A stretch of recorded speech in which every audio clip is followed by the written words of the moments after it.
Bonjour à tous et bienvenue dans cette séance où je vous montre les composantes internes de l'unité centrale. Alors, ici, comme vous voyez, nous avons une unité centrale qui a été ouverte. Cette unité centrale contient essentiellement dans le fond cette carte de couleur verte qui s'appelle la carte mère. Les cartes mères prennent en général plusieurs couleurs. Il y a des cartes bleues, il y a aussi des cartes comme celui-ci. Donc ça c'est une ancienne carte mère. Alors, comme vous voyez, ce côté qui est le côté qui apparaît sur la partie arrière de l'unité centrale, il permet de connecter les périphériques que nous avons vus l'année dernière. Alors, la carte mère sert en fait à accueillir tous les composants de l'unité centrale. Donc, on va revenir à cette carte. Le second composant que nous allons décrire, celui qui apparaît ici. Ce boîtier métallique qui est en fait l'alimentation électrique de l'ordinateur. Si vous observez cette alimentation, vous voyez de nombreux fils électriques qui se dirigent vers les autres composantes pour leur fournir de l'alimentation. Un autre composant plus essentiel, celui-ci, le processeur. Normalement, ce que je vous montre là, c'est tout simplement un ventilateur. Sous le ventilateur, il y a un autre composant qui est le radiateur. Le radiateur, il est formé de plaques métalliques que vous voyez ici. Et il sert à réchauffer le processeur.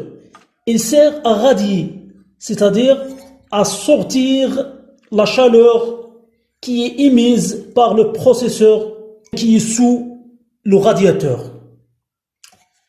Le processeur de cette carte, je ne vais pas vous montrer, car démonter le ventilateur et le radiateur demanderait un peu trop de travail. Alors, le processeur, c'est celui-ci. Ça, c'est un ancien processeur. Il y a un autre processeur, mais il est cassé, c'est celui-ci. La même chose, c'est un ancien processeur. Comme vous voyez ici, il est de marque Intel, Pentium. Intel, c'est la marque la plus connue.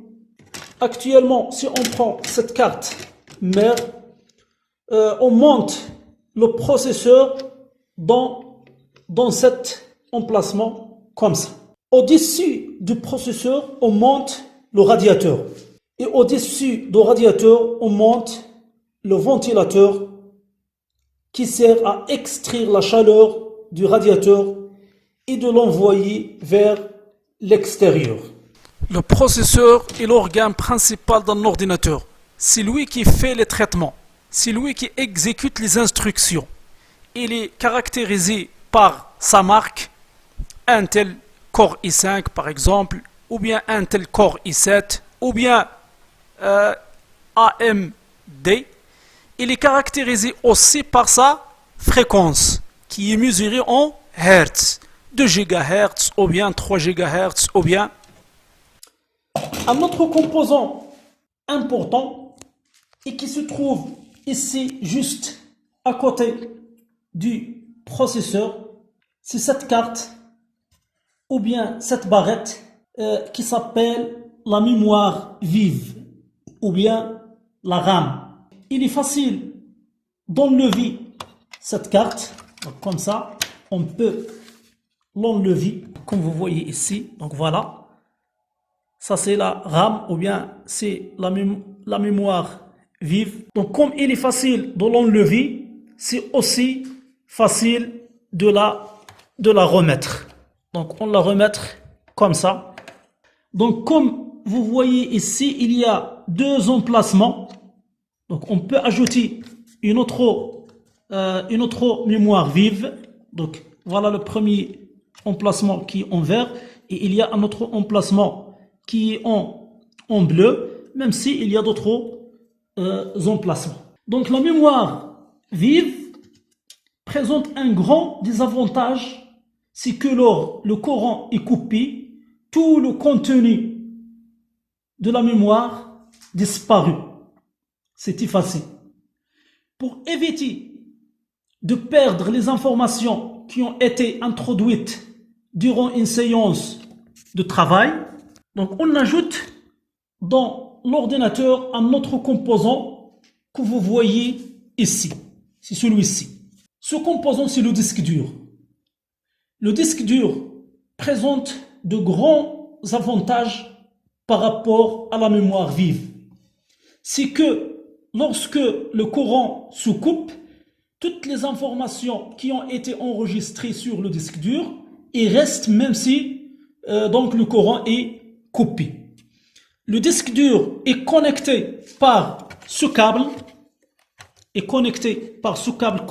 que vous voyez ici, qui s'appelle la nappe. Elle est de couleur noire. Cette nappe permet de connecter le disque dur à la carte mère. Donc si on prend cette ancienne carte mère, pour connecter le disque dur à cette carte, donc on utilise ce type de nappe. Ça c'est une ancienne nappe. Donc on connecte le disque dur à la nappe via ce connecteur, comme ça. Donc, et l'autre extrémité de cette nappe, on la met dans disque dur. Donc voilà, donc ça c'est une ancienne nappe, ou bien il permet de connecter le disque dur à la carte mère, même s'il permet de connecter aussi le lecteur DVD ou bien le lecteur CD à la carte mère. Il y a aussi ces cartes, sont des cartes intégrées sur la carte mère. Cette carte par exemple, c'est la carte 100. Voilà les ports de la carte sont sur la partie arrière de l'unité centrale. Il y a cette carte qui est la carte réseau. Donc voilà leur port sur la partie arrière de l'unité centrale. Il y a cette carte qui est la carte graphique, ou bien ce qu'on appelle la carte vidéo, donc qui permet de connecter l'écran. Voilà leur port sur la partie arrière de l'unité centrale. Si l'une de ces cartes détruite, il est possible d'acheter une autre carte appelée carte d'extension comme celui-ci. Ça c'est une carte d'extension, c'est une carte 100. Puis on la monte dans cet emplacement par exemple, qui s'appelle le port PCI, donc comme ça, sur celui-ci ou bien sur celui-ci, donc comme ça. Et voilà, lorsqu'on monte cette carte ici, leur connecteur apparaît sur la partie arrière de l'unité centrale ici. Voilà. Ou bien pour bien montrer comment on connecte la carte d'extension à la carte mère, j'utilise cette carte. Donc voilà. Donc ça c'est la carte 100. Donc et je la monte comme ça. Voilà. Donc j'ai monté maintenant la carte 100 sur la carte mère.